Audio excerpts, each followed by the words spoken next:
राज्य महिला आयोगाचा कायदा वेबसाईटवर उपलब्ध आहे आणि त्याच्यामध्ये तो सुद्धा 3रं कलम आहे की राज्य महिला आयोगाचा अध्यक्ष किंवा सदस्य काय प्रकारचे असावेत। त्याच्यात मी इथे सांगीन म्हणजे त्याच्यातल्या काही जणी ज्या आहेत त्या आजही सक्रिय आहेत महिला कार्यकर्त्या। तेव्हा याच्यावर चर्चा झाली होती आमची।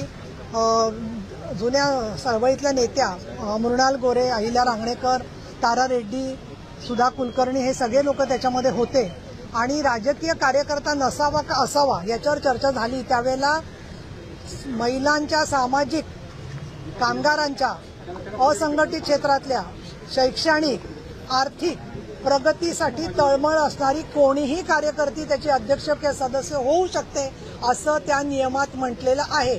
त्यामुळे जे लोक म्हणतायत की आता सामाजिक असावी तर ते ज्याला नेमले गेले तेव्हा ते एका पक्षाचे सभासद होते म्हणून नेमले गेले। आज ते कुठल्या तरी पक्षाचे प्रवक्ते आहेत म्हणून बोलतायत आणि ते दुसऱ्यांना सांगतायत सामाजिक। म्हणजे आता काय झालं?